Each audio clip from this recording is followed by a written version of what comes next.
Hello, everyone. I am Katie with Ria Health, and today I'm here with Joseph.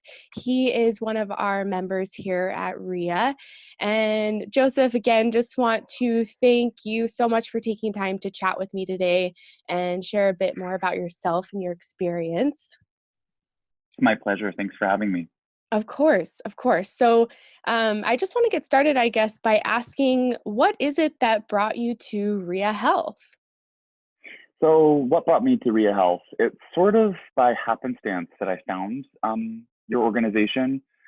As probably most of the listeners out there know, there's not really a lot out there in terms of alternative treatment for substance abuse or alcohol use disorder. And I'd been living overseas for the last 10 years. I've been living in Indonesia and I've been living in China, where I'd had access to really great healthcare. However, it wasn't always the latest and the greatest in terms of what is being offered in the realm of like mental health and substance abuse. So I had found One Little Pill Yeah. by Claudia Christian when I was living in Shanghai, China.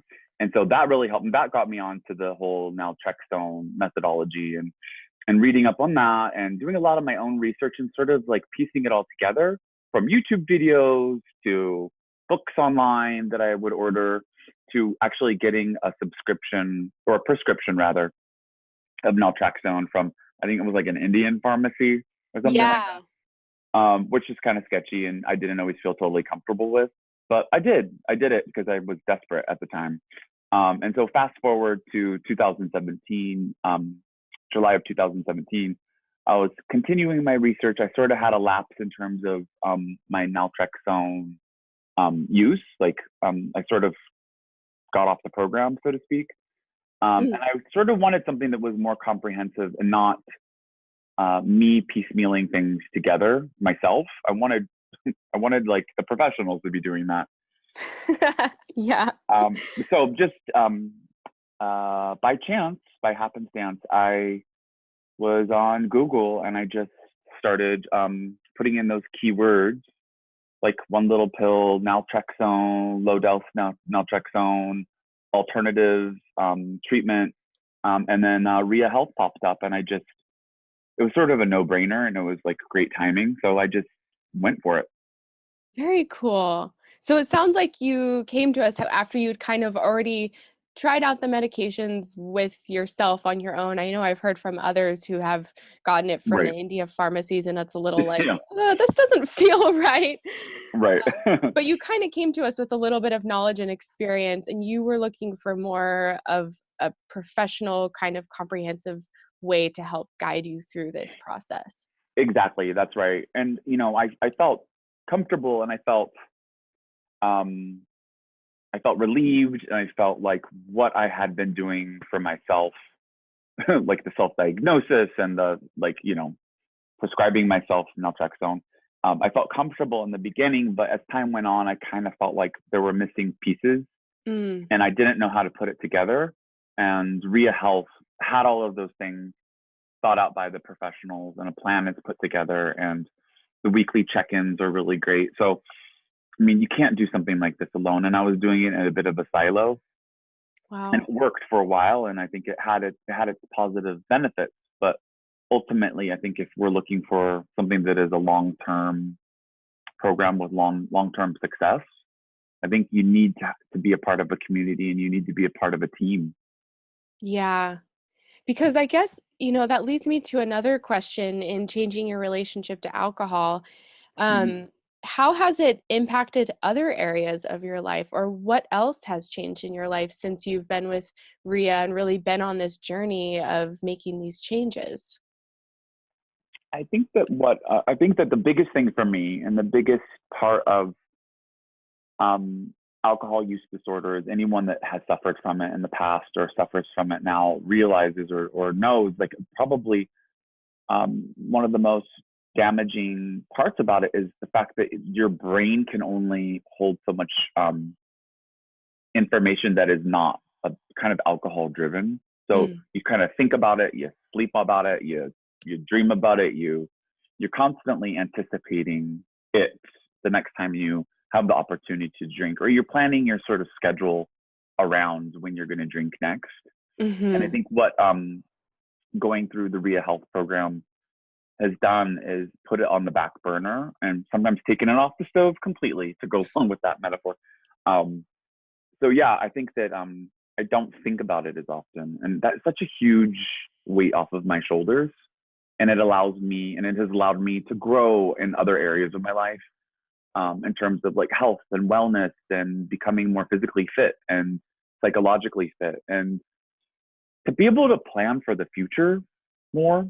Whereas Mm-hmm. I feel like when I was sort of in the throes of alcohol use disorder, I wasn't able to really have a clear enough head to plan long term. It was more moment by moment. And I'm not to say living in the moment, it was more like numbing out the moment and then just kind of like coping with hangovers and not feeling good and then waiting for that next moment to feel relief. So you're kind of stuck in this chain. Whereas with the Ria Health program and the support that I'm receiving, it feels like I don't have to worry about that as much as I used to. Certainly, it's still a part of um, my mind. You know, it's part of my makeup, and it probably always will be. But it's not something I obsess and I think about so much of the time any longer.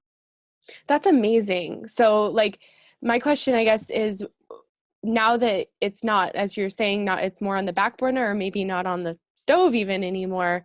Right? Did you realize how much the thoughts and planning around alcohol, how much that was taking up of your mind space and your No, time and day? no, I didn't. I didn't, and it scared me because I realized, whoa, like, geez, like, why do I feel so different? Why do I feel so lighter? Why do I feel so much freer? Why do I feel so much less worry? Mm-hmm. Um, and I think it's because I wasn't as occupied. And not to say that, look, when you first stop, and you'll always be dealing with the negative emotions that will ultimately come up, that you've suppressed while under the influence, because you are numbing out, you are suppressing feelings and thoughts and emotions that will eventually bubble back up to the surface.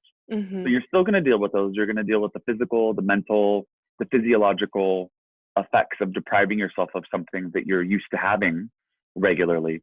Um, but I think when you get into a clear spot or a moderate space, like where I'm at right now, where I drink moderately, I don't. It's amazing to think about my life now versus then, Mm-hmm. when I wasn't using naltrexone before drinking. How much I thought about it, and while it was happening, there were moments where I had clarity. There were moments where I kind of had those aha moments, like, geez, I'm not only am I drinking a lot, but I'm thinking about drinking a lot. But it wasn't like this full focused awareness. I think you just kind of bury it the next time you drink. You kind of push it under the water again. So what I'm trying to say in a really roundabout way is the difference is like night and day in terms of the amount of time I think about it. Wow. Wow, that's amazing. I Yeah, hear it's from refreshing.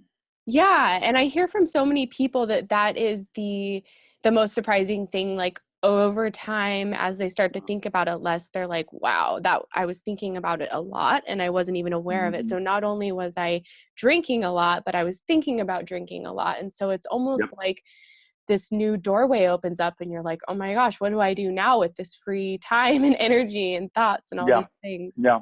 It's almost like the other analogy I like to kind of use is like you're kind of stuck inside of a maze with a cover on top, and the cover being the constant like obsessive thoughts about alcohol that are almost uncontrollable. Actually, they are uncontrollable, and it's sort of like you take that lid off of the maze, and suddenly you have the light is coming in, and you feel a little freer.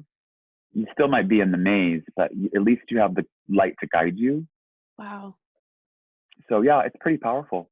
That's a And you're great right. And analogy. yeah, I think you're right. Also, going back to like just, I think that you don't realize how much you're planning your day, your schedule around it, until you don't feel that way as much anymore. Like I remember thinking back to my days in Shanghai where I would be teaching, and around 3 o'clock, I would start really planning and plotting what I was going to do, what my plan of action was. And it Wow. usually revolved around like a martini or wine. It was like one or the other. And it was like, that's all I would think about. Like, was I going to go to a bar or was I going to go home? Was I going to go with friends or was I going to go alone? Was I going to do this first or was I going to go straight there? So, and it was all I could think about. Wow. That's amazing. So Yeah, it's a huge contrast. that brings me to, I guess, another question I'm curious about is, how do you try to kind of cut back or moderate your drinking Yeah. before naltrexone, and what was that experience like? Yeah, as anyone with AUD could relate to, it's like it kind of sneaks up on you. The whole alcohol use disorder, which is a term I definitely prefer to alcoholism because it Mhm. seems more finite and definite, whereas alcohol use disorder kind of exists more on a spectrum and there's more fluidity to it and it seems more malleable and changeable. So as I think most people out there can relate, like it sort of sneaks up on you like a shadow. It's like that afternoon shadow that just slowly starts to creep in and you don't realize it has a hold over you until you're kind of in the darkness. So, of course, along the way, I would, before things got kind of bad, or things got really bad, actually, I definitely had those moments where I was like, ooh, I've been drinking too much. I'm going to cut back. But it Mm. was sort of before it became like in the disorder zone. I think what scared me was when I would try to cut back. And then I'd say, well, I'm not going to drink during the week. I'm not going to drink Monday through Thursday, but on Friday, I'm going to allow myself to. After having been drinking for every day for, say, 3 months straight, um, those Fridays were like really balls to the wall. It was, out of control, blackout drunk, where it was almost as if I was storing up all of those drinks that I hadn't drank during the week and drank them all. Like I compensated for lost time, Mm, if that makes sense. totally. And it was almost more damaging in some ways because I would just go totally overboard. Yeah. I don't know what's worse, binge drinking to the point of blacking out, or drinking regularly. I don't think either one is a great option. Yeah. Sort of a death sentence. But anyway, yeah. So I think that I did try to cut back quite a bit, and I play little games with myself, like, okay, I won't have a drink on. For example, if I was flying somewhere, I won't have a drink on in the lounge, but I will as soon as I get on the plane, and I try to cut back in ways like that. But it always seemed to backfire. It was sort of like a rubber band, pulling, pulling, pulling until it would just like that there was a backlash, and the backlash was usually that I would drink the same amount and catch up, Mm. or I would drink even more than I normally would. Wow. And so when that would happen, I'm like, I can only imagine that you would, to an extent, beat yourself up, or like, what was Sure. that experience like psychologically then when, you'd go the 4 days during the week without drinking and then you'd end up Yeah. drinking? Like, what were you feeling then post binge? Post binge, I would feel like a piece of garbage, basically. Felt Mm. so guilty, so awful. Like, not to mention feeling physically just beat up, tore up. Kind of like I let my body down, I let my mind down. I just felt like a loser. And it's a really hard space to exist regularly. Where Mhm. when I mean, and the sad part about it is also that you just kind of get used to feeling down. You get Mhm. kind of used to feeling exhausted. You get used to not being able to do what you used to do. And I was in my mid 30s when this kind of hit its peak, and I, certainly didn't have as much energy as I did in my 20s, but I'm still fairly young. And to feel like see 50-year-olds, 60-year-olds around me with more energy was kind of like a little bit of a wake up call. Like, geez, I know why I don't have energy. It's not because I have a cold. It's not because I'm suffering from allergies. It's because I drink too much. Wow. And that's a hard realization to come to. That's a hard pill to swallow. Hmm. It is, especially when it's something like what you describe. It kind of sounds like a vicious cycle where Yeah. you try, and then it would binge Hmm. and you'd feel like garbage and then try again. And it would just be Yeah. this continuum. And it And feels totally self-inflicted too. I mean, I don't think most people that are consider themselves alcoholics or suffering from alcohol use disorder blame the disease. They blame themselves. mm, I mean, well, I could speak for myself anyways. I mean, I assume that that's what people think and feel, but I think that until you get out of the fog, so to speak, exactly. you're beating yourself up. So it's like you said, a vicious cycle where you're just going to go lower and lower, and the worse you feel, the more you're going to sort of abuse yourself or let the disease take over. Yeah. It's almost like you're just letting go and just letting it do its work. Exactly. And I read the book by Dr. Roy Escapa that talks a lot Uh about huh. this experience, and it's not logical when you're in the throes of AUD, alcohol use Mm-mm. disorder. It's a biological addiction, and so I know, people will try to reason it away the best they can. Like, I know better. I'm a healthy person. I'm successful Yeah. otherwise, but Yeah. this like Yeah. craving and urge to drink is just there, and you can't reason it away. Yeah. Exactly. I have two master's degree. I've done pretty well in my life, and I always had those thoughts that would bubble to the surface, like you're smarter than this. You're you're a logical person. You know better. You have a mom that died of alcohol use disorder. She had cirrhosis of the liver, so it's in my family sort of DNA, and I've seen it, and I should know better, but I'm still doing it, and I feel like it has a hold of me stronger than I have a hold of it. Mm. So yeah, it's. I mean, still to this day, that's still something I struggle with is the whole concept of how much of this is a disease and how much of it's based on free will. And I think that it's a debate that a lot of us have with ourselves, this almost kind of chicken and egg theory, kind of ping pong back and forth. I mean, I think that the disease theory is probably a stronger one, but Mm. when you're not feeling too good about yourself, you're going to blame yourself. Oh yeah. And then the more you blame yourself, the more likely you are to fall back on old habits. So Yeah. it's something you got to stay on top of, I think, Yeah. I and think you're manage, right. Mm. constantly manage. I don't think it's something that's ever just going to completely go away, which is um, exhausting on one hand, but the good news is there's tools and techniques that actually work Yeah. rather than just using the abstinence model, which is really not a very successful one in the long run.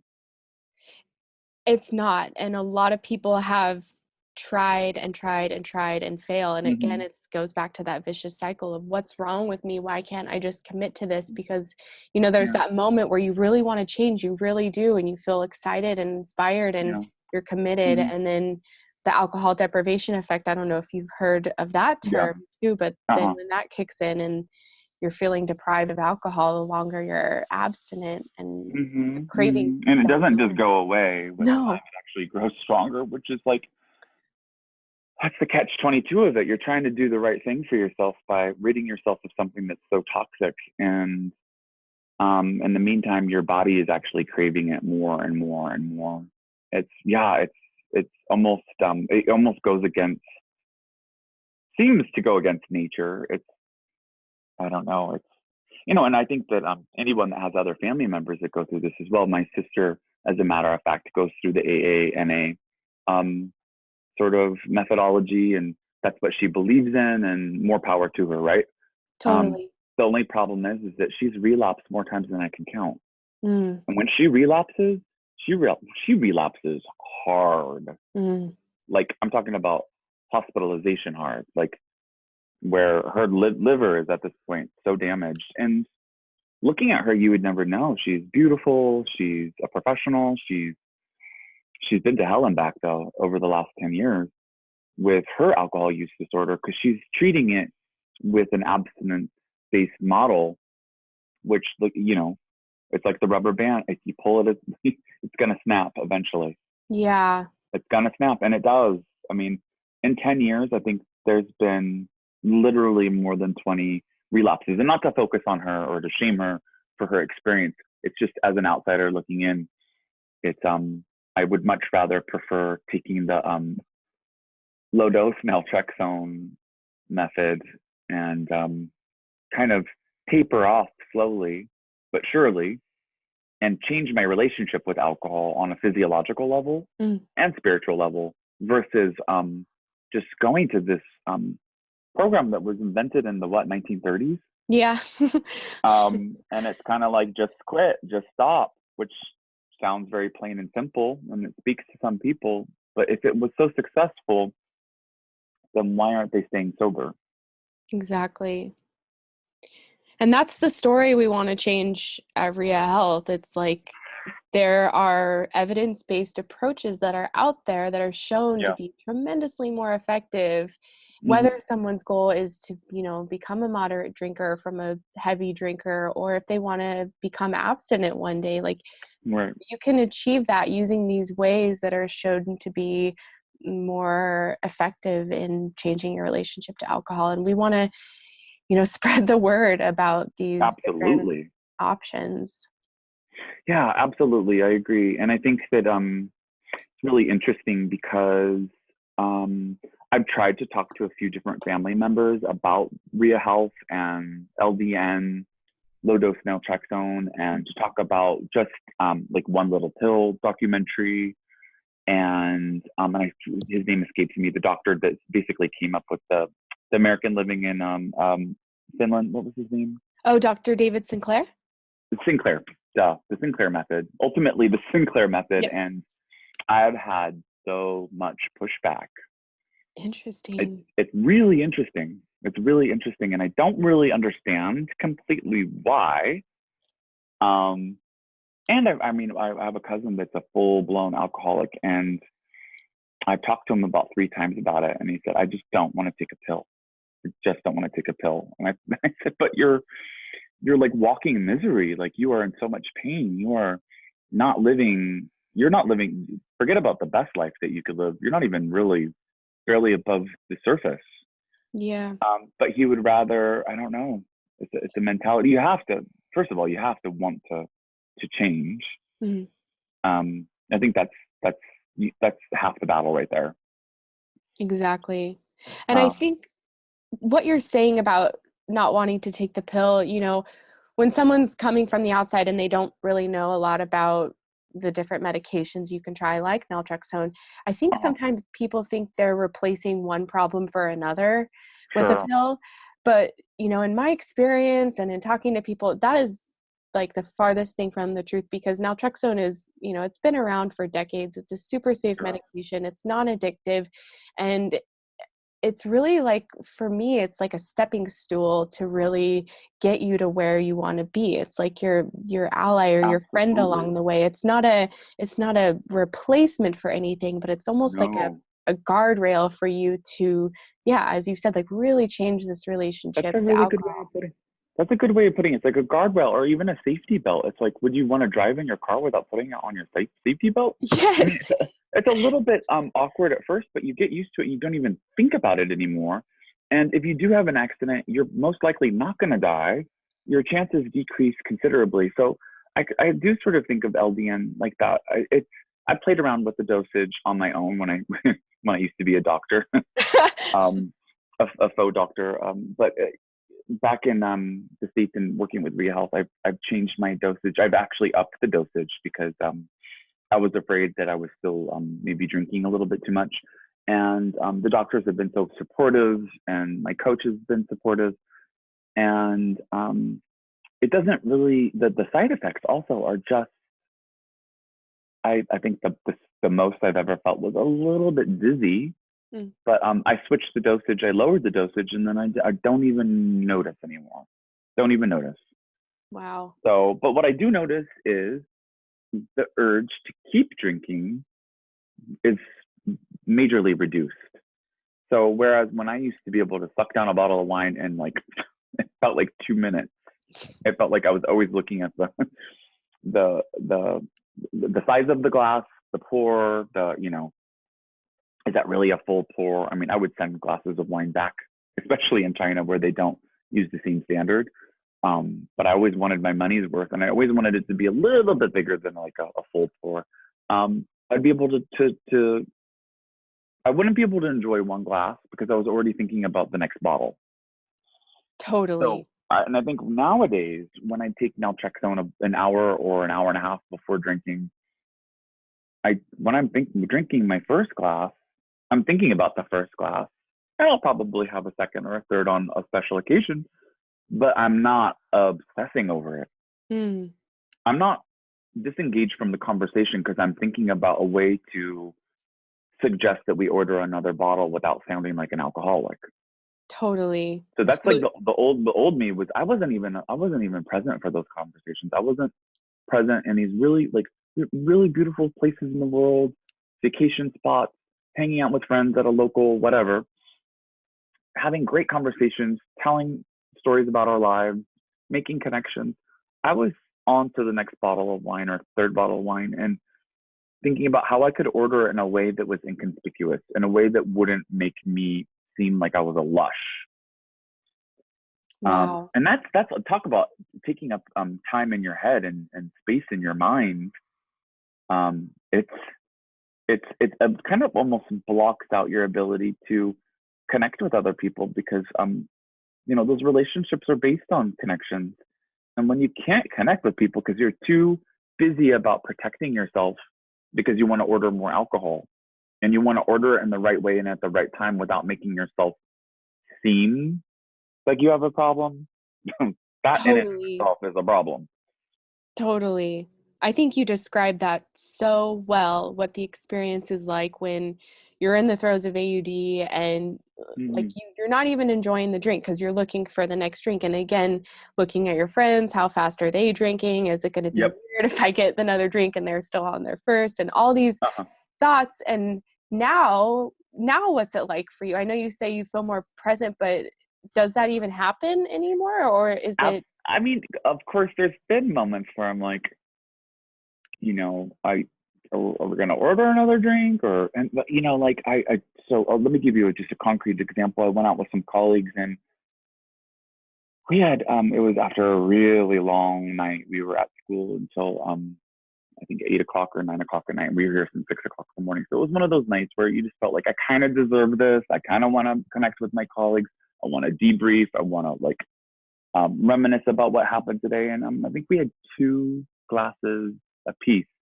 And I didn't even think about ordering a second glass. I just kind of went with the flow that other folks were ordering another round. And I thought, okay, well, 2, but I'm done. I mean, I really, over 3 hours having 2 glasses of wine, that's unheard of in my book. wow. And I wasn't thinking about it. I wasn't on my way home. This was another thing I used to do. On the way home, I was thinking about which liquor stores were open so I could get another bottle. Don't do that anymore. I don't Wow. do that anymore. And that's such a lovely feeling to wake up in the morning knowing I only had a couple glasses of wine. I didn't go overboard, and I didn't take it a step further by like having a party by myself, which is so depressing at the end of the day. Have a party by myself where I lose control and I wake up feeling horrible and regretful. So yeah, do I have those moments? Not as often. It's like a 90-10. And the Wow. other thing I wanted to say is I have these moments where uh, I'll be having lunch with a friend or we'll be taking a walk or sitting in the park, and I'll have like this moment where it's like this moment of clarity where this voice speaks to me and it says, "Do you realize you're not drinking right now? And you're not even thinking about drinking right now?" I think those moments I love the most because it's kind of like I catch myself off guard, living life, and alcohol is not involved, and I'm having such a rich conversation or making connections and feeling that love and companionship with another. And alcohol does not play a part. That's amazing. So it just sounds like you're more free in a sense. Like, Yeah, do you yeah. feel more, I guess, released from the chains of alcohol that were kind of binding you and holding you down? Absolutely. And I also need to recognize that it's not a magic pill. It's a, like you had said, it's a stepping stone, it's a stepping stool, it's a tool, it's a seatbelt. It's not going to do everything for you though. So you still need to recognize, like I recognize the moments when I feel high anxiety, high stress, and those are typically the times where I tend to drink more than I am aim to, or more than I anticipate.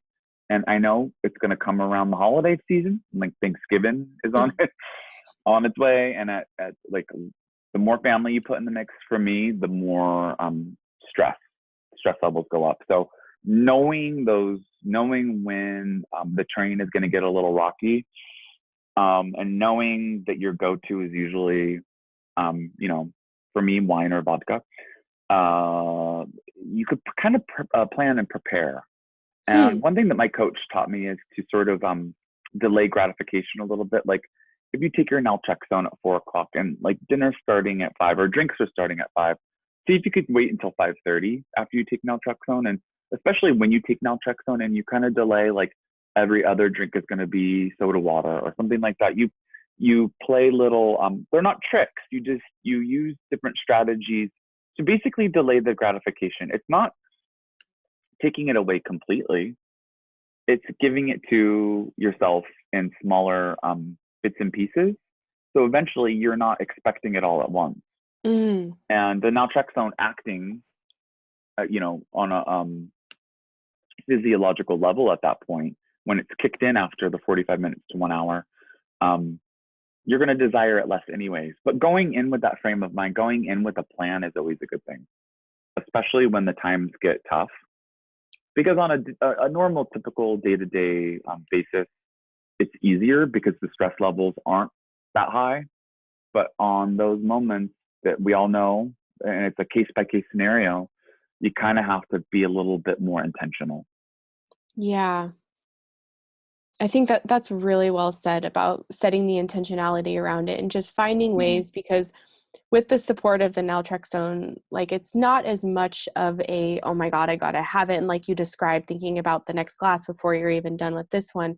When you're on the Yeah, naltrexone, it's over time reducing those urges and desires. And sure. so you can play with these tools and Mm-hmm. tips for mindfulness to kind of Yeah. catch yourself when you're unconsciously going for a drink or going to mask an emotion or something. So I think that's really important. Yeah, absolutely. And another thing that happened in the beginning and still happens sometimes now is that after you take the naltrexone and you reach for a glass, and you pour yourself a glass, and you realize as you're pouring it, I'm doing this out of habit right now, and I'm not doing it because I want it. And I Hmm. think that you go with that. You go, like that's a door that you need to open, and you need to go down that hallway, because that thought is telling you something, and it's telling you that you're drinking out of learned patterns. You're drinking out of what you're used to. You're drinking from a place of at that point, it's not even desire. It's sort of just out of, this is what I'm used to doing, therefore I'm just going to keep doing it. And I think that a lot of human behavior is unconscious, and a lot of human behavior is in some ways kind of programmed and programmable. So I think those are the moments where the desire might not be there, but the action is still something you're so used to. It's a great moment to open up that doorway, go down that hall, and tell yourself you could pour that glass right down the drain, because at the end of the day, you don't really want it at that point. And there's no law, there's no rule that says you have to drink it just because you poured it. There are so many times where I poured that, I thought it was going to be my last glass. And it's like, but I don't really want it. I'm doing it just because this is what I'm used to doing. Wow. That's so interesting. So was that hard for you to begin distinguishing between your actual desire or craving versus, okay, what's just habit? Like what might you tell Yes. someone who's just beginning on this, or someone who needs to learn that trick? Like how did you start to distinguish between the two?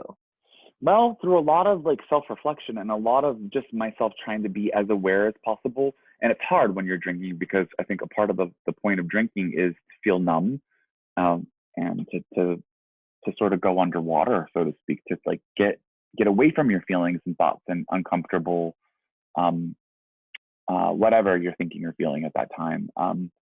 And I think that's a part of alcohol use disorder. It's, it's jumbled up. It's all interconnected, but there's a part that is on a physiological level desire. It's a physical, psychological craving that's undeniable. But there's this other part that's behavioral, and it's interesting when you kind of separate them out a little bit. I think that's when you could sort of become more intentional, and you could start to target and change. Like in that moment, and it hasn't happened that many times, but when it did, and I talked to my coach about it, and she um, was a big encourager of going with that thought. It's almost like kind of a pure thought that just bubbled to the surface, and you could kind of tell the difference between the clutter and the chatter in your mind versus that kind of thought that's almost directing you. And it was like this moment of sort of clarity, like I'm not doing this because I want it. I'm doing it because this is what I usually do. And this is Wow. how the nights usually end, was with me topping off this bottle and me, going online or sending someone a message or whatever you do, and knowing that you have a choice, and taking that choice, and making that choice that's the best for you in the moment. Mm. So in ways that it's really quite a big challenge, but there's also something really refreshing about it when you do distinguish between desire and behavior, and you're able to physically just pour that drink back or pour that drink down the drain and brush your teeth and go to bed with a clear head.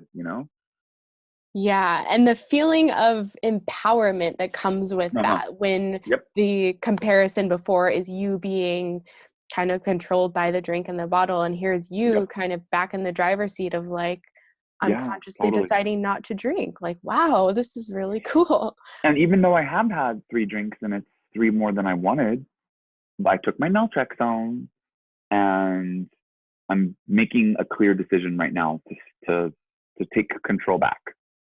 Wow. So yeah, that's pretty empowering. And I think it has a trickle effect. Like the more you see those opportunities and you take them, it just gets a little bit easier every time. It's a little bit more automatic also. It's like you're, yeah, training yourself in a new way or getting to Yeah. develop different habits and patterns in Yeah. relation to your alcohol.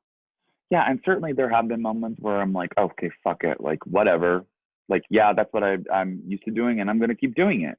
And you Yeah. kind of have that rebellious that AUD sort of thinking around it, like whatever, like F off society, whatever your sort of MO is, that inner saboteur that sort of wants to just mess everything up or rebel against who, I don't know what, yourself, your family, society, whatever that inner voice is. Sometimes, when you let it get the best of you, and it does, and it has, you just have to kind of forgive yourself and get up and try again. Wow. Yeah, I really appreciate your approach. It sounds like I mean, I know you've been referencing the coaches and like they've kind of been there to like go along this journey with you in a sense, but it sounds Yeah. like you've really got a level ahead in how you're approaching this whole thing, and you've really learned some mindfulness and behavioral change techniques to really help guide the process of the medication assisted treatment for changing this dynamic and relationship with alcohol.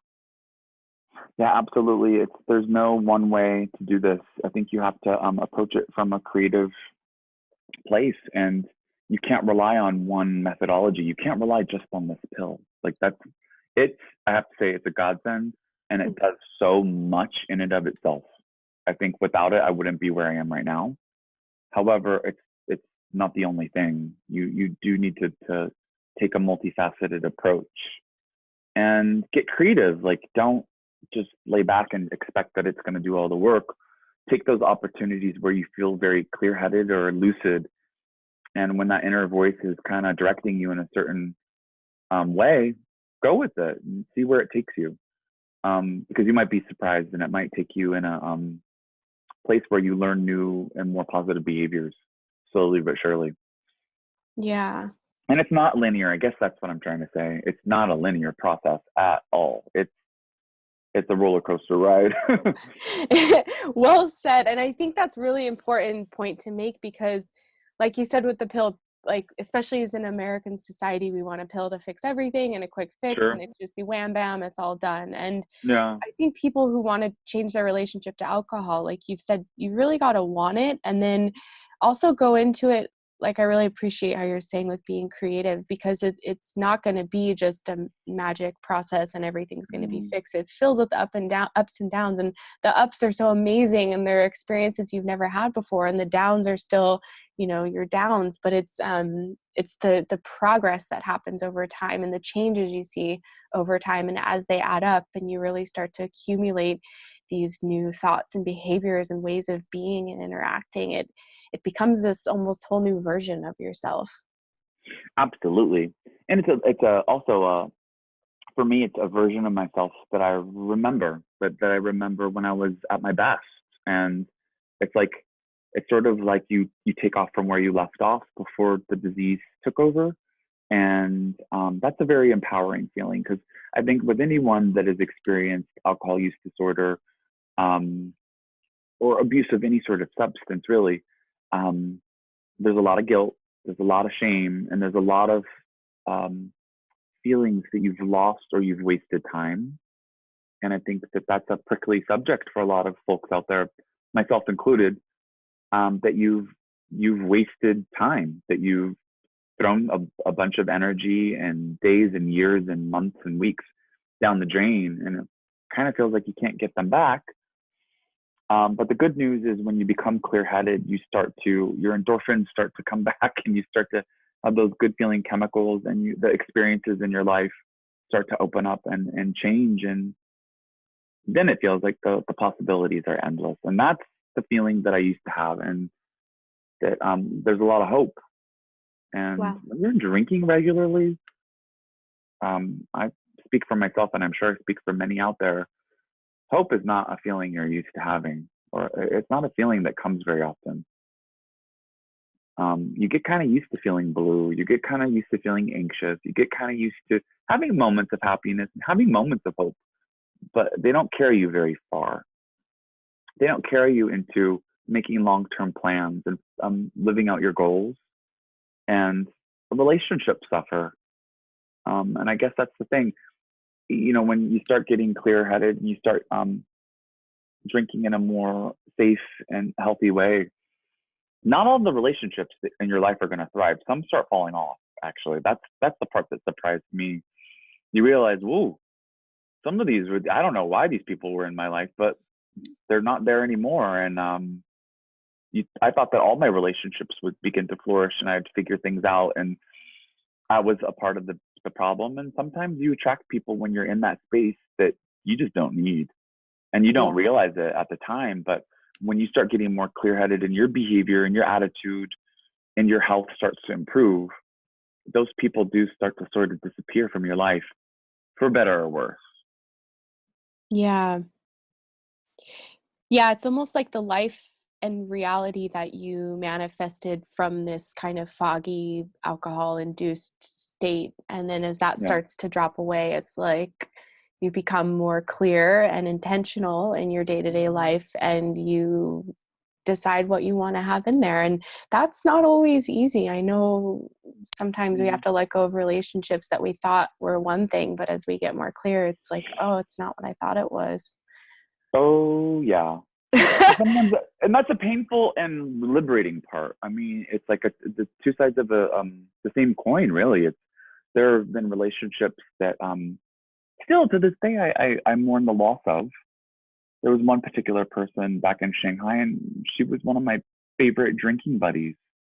And we would have intellectual, spiritual, emotional, psychological conversations, and we would go down that rabbit hole together, and it was fun. And sometimes it was dark, and so I could always rely on that person. And I don't even know honestly if this person suffers from AUD or not, and it really doesn't matter.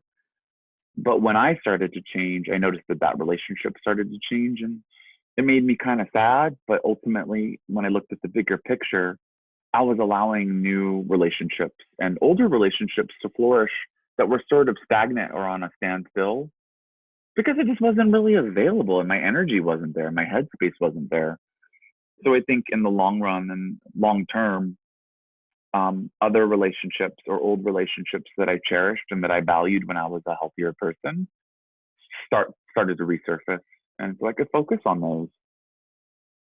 That's So amazing. that's a pretty cool thing, I think, a part of this journey. That's wonderful. Um, yeah, I'm curious now, as you said that with your relationships, I guess I have like two more questions for you and then we can wrap up. I Sure, don't want to keep you too long. sure, no Um, problem. how have like the people in your life, how have they been with you as you're on this journey? Have you been open to them? Have they been supportive? What has that experience Mhm. been like for you? Because I know sometimes people go down this path and they don't always have the support they need because people are still drinking even though they have a drinking problem. So what has that experience been like for you and the people in your life? Yeah, that question is a really great segue into what I was talking about before, because I think that what you see pretty clearly over time when you start this journey, whatever that journey may be, into healing and to changing your lifestyle for the better, is that you see pretty clearly and pretty quickly who is supportive and who just frankly isn't. Um, and when I mean supportive, I mean it's not just others that suffer from AUD or that go on like to go to the bar or drink with you. It's not just about that. It's also about people that are ready to kind of embrace someone that's on that journey of change and self-discovery. Not everyone is down to go on that journey with you. And some friends have inadvertently made it really clear. And some of them have just kind of dropped off. Some of them are sort of like temporarily on the back burner, and that's fine. Um, I sort of am a believer that who's in your life is in your life for a reason. And the ones that feel good and support you and encourage you along the way, kind of focus on those folks and nourish those flowers in your garden, so to speak. Mm, Um, but as far as the specifics when it comes to the treatment of AUD with the Sinclair method specifically, it's a totally mixed bag of responses. Like, funny enough, my aunt, who is like a staunch Republican, quite conservative, is like a humongous supporter. that's amazing. And I have like other like very liberal. I mean, it's not a liberal or a conservative thing, but it's just kind of funny to me that her being this like right wing Catholic conservative is like such a big supporter of this um, change in my life and the way that I'm going about it. And as a matter of fact, she would love her son to take upon this journey, and he's not open to, because like I had said before, he's not, he's against taking pills. He's against doing everything else. I mean, he's pro everything else, but just against taking pills. So anyways, that's his take on it. And it's wonderfully surprising that she's been so supportive. Um, and there's other folks and family and friends included who, you know, a few bad apples that have just kind of been naysayers and been very skeptical, and skeptical without an attitude of trying to inform themselves. Like, hey, I don't really know about this. I don't understand it. This seems a bit fishy. Let me educate myself. It's more like that just seems like a gimmick, or that just seems like it's too easy to be effective or too good to be true. So I guess I answered your question in a really roundabout way, but it's the response has been totally mixed, but overall mostly supportive. That's great. And I think you really spoke to it from an experiential place that potentially a lot of people are going to relate to, where they'll be surprised at who it is that's supporting them. Yeah, And then yeah, others that won't. And they're like, what the heck? Like, look, I'm yeah. changing, I'm doing better. And still those people who, have an older mindset, or they're just, want to go the traditional route of abstinence or whatever, that they're not going to support you no matter what. Their mind isn't open to it. And so that's like the delicate dance of you deciding to choose, yourself and your own well-being over wanting to please someone else, in a sense. Yeah, I'll tell you, it's sort of like coming out of the closet. It's Yeah. definitely, and as someone who has come out of the closet many times, um, Yeah. it feels like geez, I already had to come out of the closet about my sexuality, and now I have to come out about this. I'm Yeah, laughing. right. It's like it's.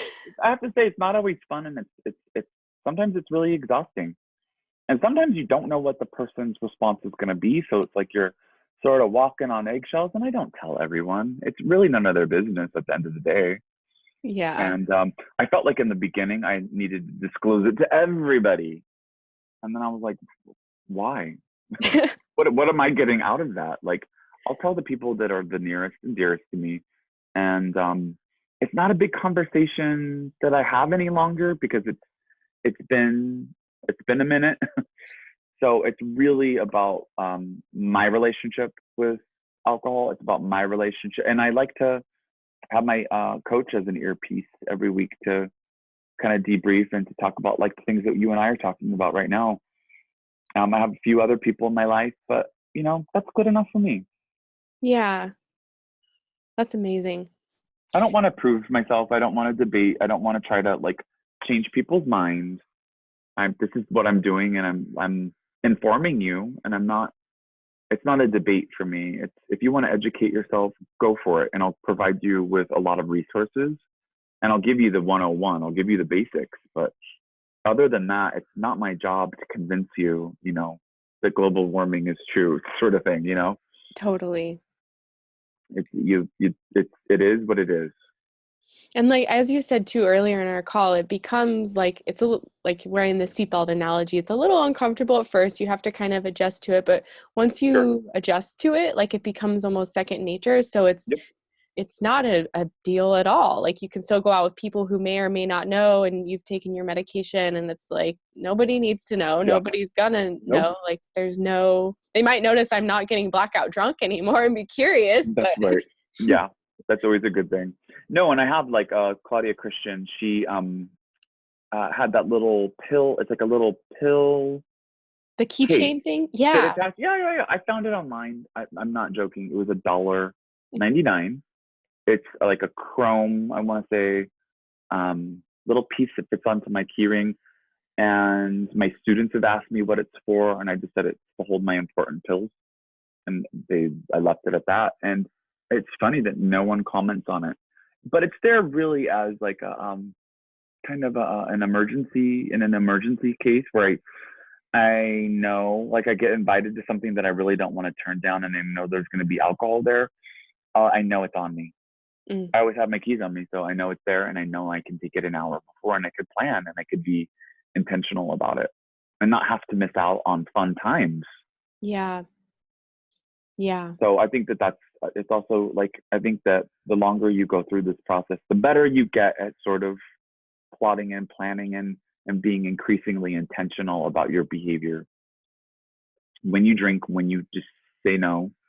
Um, like I said before, you kind of have to approach this with a creative spirit, and it's not a linear process. You're going to have to pull from a lot of different tools in your tool shed. Yeah, exactly. And that kind of leads me into my last question, which you've answered a bit, and just curious if you have anything else to add. And Sure. if someone's embarking down this journey of wanting to change their relationship to alcohol, and maybe Hmm.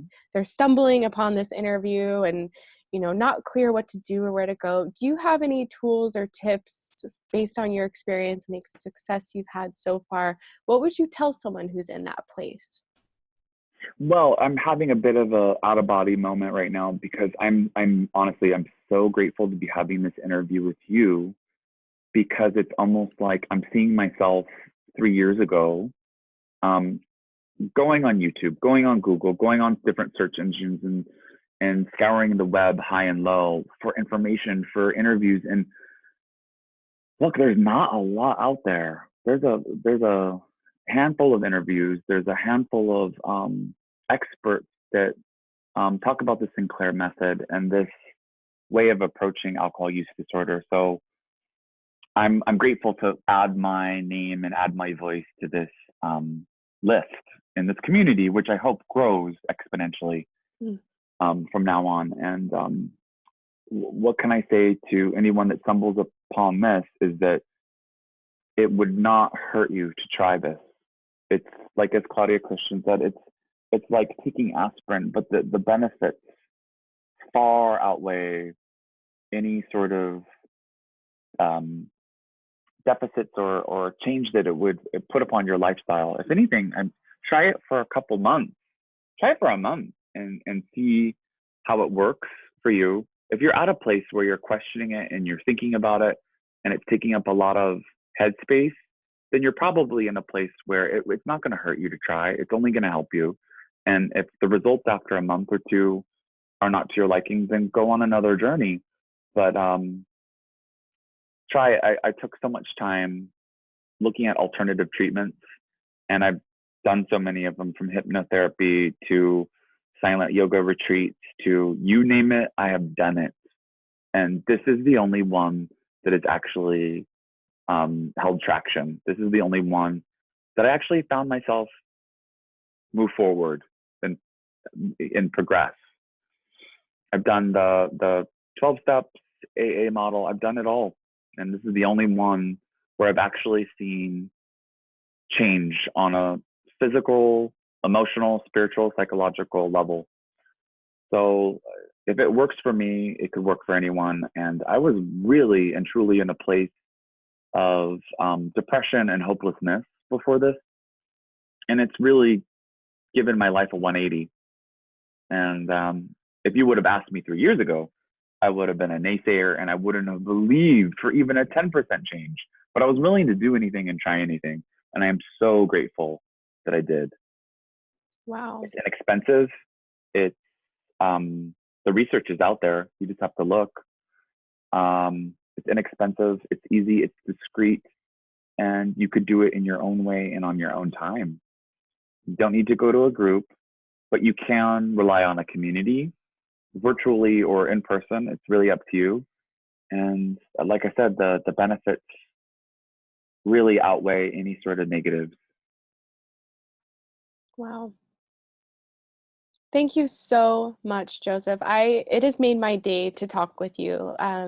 I just appreciate you sharing so much about your experience. I really feel it's going to be of help to people who are in that kind of early stage, or even having started it and still, want to hear from someone who's been at it for a while. I just think your story and the way you share it and tell it is really beautiful. And I want to thank you for taking time to be with me today. It was absolutely my pleasure, Katie. Anytime, honestly, it's something that I love to talk about, because if I could help just one person in their journey, then I feel like I've done something positive for the day. It's a very complex and complicated process, but going down this road, the Sinclair Method road through Ria Health, has simplified the process. And I think if you could simplify this process for yourself, other things come a little bit easier and more naturally, and take the burden off yourself. Let the professionals handle it, Yeah, not Dr. Google, right? Not Dr. Google. It was a good initial start to this. This was before Ria Health even existed. So thank God that you're in existence now, because it's going to be a godsend to many people out there. Well, thank you so much, Joseph. It's been so wonderful to chat. I hope you have a wonderful day. You too. Thanks so much for this conversation. Thank you. Talk again soon. Okay. Bye-bye. Bye.